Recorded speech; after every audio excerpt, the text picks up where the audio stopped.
आता जिल्हा परिषद पंचायत समिती यामध्ये सर्वांनीच अर्ज भरले होते. म्हणजे चौरंगी लढत आहे. मग आता भाजप या ठिकाणी होतं तिथेही सुद्धा आपला काम पुरवलेलं आहे. आणि सांगायचा मुद्दा म्हणजे आता 2 दिवस उमेदवारी अर्ज मागे घेण्यासाठी वेळ आहे. तर मला वाटतंय की आदरणीय एकनाथ शिंदे साहेब असतील, मकरंद पाटील साहेब असतील, यांनी कुठेतरी विचार करून काहीतरी या ठिकाणी फॉर्म मागे घेऊन कुठेतरी परत एकदा माझे तेच शब्द आहे की कुठेतरी जर जर माघार घेतली चांगले समजून तर या ठिकाणी कुठेतरी भागाला कुठेतरी विरोधक राहणार नाही. आपला भाग जसा पहिला भाग म्हणतो ना आपण विकास हाच माझा ध्यास. तर त्या शब्द आपलं काय मत आहे?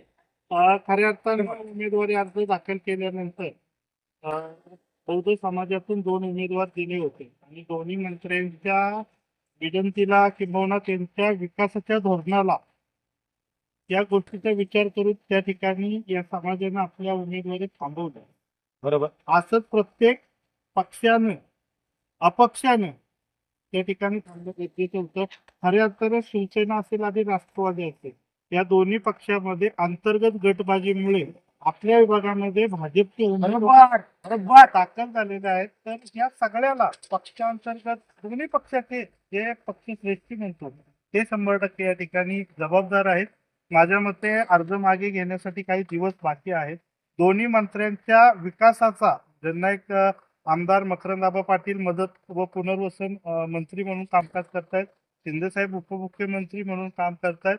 या दोन्ही मंत्री महोदयांचा या विभागामध्ये चालत असलेले विकासाचे धोरण या गोष्टीचा विचार करून आज देखील या उमेदवारांनी पक्षश्रेष्ठींनी दोन्ही मंत्र्यांचा सल्ला घेऊन उमेदवारी अर्ज माघारी घेऊन योग्य उमेदवाराला त्या ठिकाणी सत्तेत बसून दोन्ही मंत्र्यांचे हात बळकट करून या विभागाचा विकास करून घेतला पाहिजे. जिरवा-जिरवीच्या रस्त्याला आता ही जनता कंटाळलेली आहे हेच या ठिकाणी सांगू इच्छितो. तर निश्चित होते नितीन गायकवाड, मी संतोष मालुसरे यांनी आम्ही पत्रकार म्हणून एक आपली आमची व्यथा मांडलेली आहे. जे आमच्या समोर दिसलंय तेच मांडलंय. या ठिकाणी कोणतंही राजकारण नाही. आदरणीय एकनाथ शिंदे साहेब असतील, मकरंद पाटील असतील, या ठिकाणी त्यांच्या माध्यमातून विकास झाला आहे एवढं निश्चितच सांगू शकतो. धन्यवाद. तर मी पत्रकार संतोष मालुसरे, त्याचप्रमाणे माझे मित्र DDM न्यूजचे पत्रकार नितीन गायकवाड माझ्यासोबत आहेत.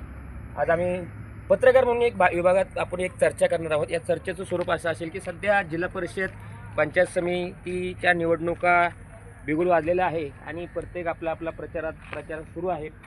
या ठिकाणी आज आम्ही थोडंसं काहीतरी वेगळं दाखवण्याचा प्रयत्न करणार आहे की महाराष्ट्र राज्याचे उपमुख्यमंत्री एकनाथ शिंदे जेव्हा 2022ला उठाव झाला आणि त्या अगोदर ते नगरविकास मंत्री होते, मात्र त्यांनी विभागाकडे मात्र कधी विकासाच्या बाबतीत दुर्लक्ष केलं नाही. मात्र या ठिकाणी महायुती असून सुद्धा कुठंतरी काहीतरी आम्हाला या ठिकाणी या 105 मध्ये दिसत आहे.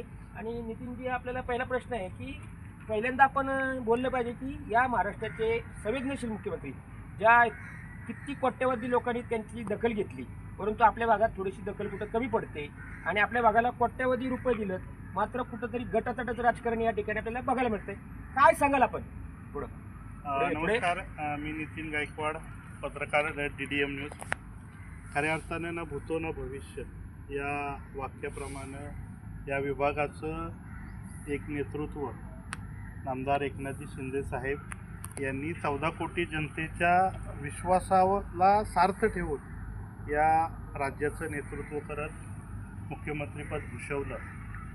येणारा काळ राजकीय क्षेत्रामध्ये कसा असेल याच्यापेक्षा जे नाव आहे एकनाथ शिंदे साहेबांचं ते त्यांनी मुख्यमंत्री झाल्यावर आत्ता सत्तेमध्ये ते उपमुख्यमंत्री आहेत. आणि खऱ्या अर्थानं विकास काय असतो, नक्की विकास कशाचा झाला पाहिजे असं जिवंत उदाहरण जर दाखवायचं झालं तर हा आपण पूल बघू शकतो की या पुलाच्या माध्यमातून आईर तापोळा, कोयना विभाग, कांदाटी विभाग आणि कोकणला जोडण्याचं एकमेव माध्यम असा हा पूल आहे.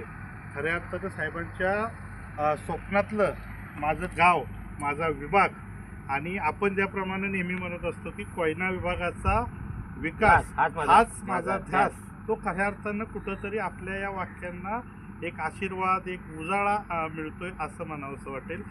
दुसरी गोष्ट की माझ्या जन्मापासून मी तापोळा महाबळेश्वर रस्त्यावरती प्रवास करतोय. बरोबर आहे. साहेब मुख्यमंत्री झाल्यानंतर आज जो तापोळा महाबळेश्वर रस्ता झालेला आहे फक्त हा 25 कमीत कमी 25 मिनिट पुढच्या 50 वर्ष हा रस्ता झाला असता का, हा एक प्रश्न जनतेनं स्वतःला सर्वात महत्वाचा प्रश्न सर्वात किती पिढ्या गेल्या असते तरी हा रस्ता होऊ शकला नसता. मात्र हे दुर्दैव म्हणावं लागेल. पण या ठिकाणी जी जिल्हा परिषद आणि पंचायत समितीच्या निवडणूक होत आहे ती मैत्रीपूर्ण लढत व्हायला पाहिजे होती, इथे व्हायला पाहिजे होती असं. कारण या विभागाचे आमदार असतील मकरंद पाटील, त्यांचंही सुद्धा काम चांगलं आहे. एकनाथ शिंदेच्या माध्यमातून त्यांची मैत्री चांगली आहे. ही मैत्रीपूर्ण लढत व्हायला हवी होती. कारण आपण लढतोय कुणाविरुद्ध, आपल्या माणसाविरुद्ध लढतोय. याबद्दल आपलं मत काय? खऱ्या अर्थानं आपण आमदारकीची निवडणूक ज्यावेळेस बघितली त्यावेळेस महायुतीमध्ये जननायक आमदार मकरंद पाटील यांना इथली शिवसेना आहे त्यांनी एकनाथ शिंदेच्या आदेशानुसार त्या ठिकाणी युतीमध्ये कामकाज केलं. म्हणजे शिवसैनिकांनी बाणाचा विचार न करता साहेबांच्या मार्गदर्शनाखाली त्या ठिकाणी घड्याळाला मतदान करून भरघोस मतांनी जननायक आमदार हे दुसऱ्यांदा निवडून आले. मुद्दा आहे बरोबर आहे तुमचं. आणि माझं एक राजकीय गोष्टीवर मत असं होतं की जननायक आमदार हे खऱ्या अर्थानं छत्रपती शिवाजी महाराज, विश्वरत्न डॉक्टर बाबासाहेब आंबेडकर, शाहू फुले विचारांचे एक जननायक आमदार आहेत. त्याचा संपूर्ण जिल्ह्यामध्ये बहुजन समाजाविषयी एक चांगलं प्रेम आहे, आपुलके, आदर आहे. मात्र त्यांच्या नशिबी खऱ्या अर्थानं जे कम नशिबी आणि अप्रगतशील जे पदाधिकारी लागलेत त्यामुळं कुठंतरी ही युती झालेली नाही असं मला वाटतंय. खऱ्या अर्थानं मकरंद पाटील मंत्री महोदय म्हणून आता सत्तेमध्ये बसलेले आहेत. त्यांच्या विचारानं खऱ्या अर्थानं या ठिकाणी बिनविरोधसुद्धा लढत झालेल्या असत्या. मात्र पदाधिकाऱ्यांच्या हट्टापायी एक कोरकट हट्ट बांधावं लागेल आणि हट्टापायी खऱ्या अर्थानं या निवडणुका लागून सर्वसामान्य जनतेचे वैचारिकदृष्ट्या हाल होत आहेत.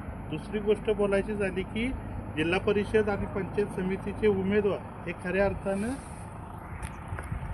उच्च शिक्षित असावेत. कारण हा जो विकास चाललेला आहे, पूर्वी आपण राजकारणात बघायचो गावाला गटारे द्या, पाण्याची व्यवस्था द्या, सभामंडप द्या, हे विकासाचं धोरण असायचं. पण आज आपण बघतोय की कोट्यावधीचे पूल या विभागामध्ये साहेबांच्या माध्यमातून चालू आहेत. त्यानंतर इथल्या युवकांसाठी आपण मुनवळ्याला जर बघितलं तर खऱ्या अर्थानं पहिला देशातील गोड्या पाण्यातला स्कुबा जो आहे तो साहेबांनी उपलब्ध करून पर्यटकांना चालना दिलेली आहे. बरोबर आहे तुमचा रास्त मुद्दा आहे. साहेबांनी एवढा आजपर्यंत विभागातील जनतेला आपण एकच मेसेज गेला पाहिजे की आपण किती पिढ्या पुढे गेलोय. तुम्ही साहेबांना काय दिलं, काय सांगा?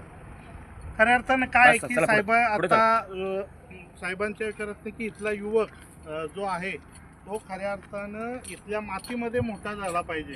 कारण साहेबांनी त्यांच्या गावामध्ये केलेली शेती आहे ही सुद्धा इथल्या शेतकऱ्यांना एक आपण काय म्हणतो एक प्रेरणा देणारी आहे. की साहेबांनी ॲपलची शेती केली, ॲपल सुद्धा या भागामध्ये कुठंच होत नाही. साहेबांनी त्याच्यावर करून दाखवलं बरोबर की अशा प्रकारची शेती होऊ शकते. दुसरी गोष्ट की इथं कृषी पर्यटनाच्या माध्यमातून जे काही पर्यटन क्षेत्र वाढलेलं आहे त्याला अजून वेगवेगळी धोरणं साहेबांच्या डोक्यामध्ये. इथला माणूस साहेबांशी कनेक्ट खऱ्या अर्थानं झालंय का हे प्रत्येकानं स्वतःचं परिचय जे म्हणतो आपण ते आत्मपरीक्षण करणं आता काळाची गरज आहे. कट करा.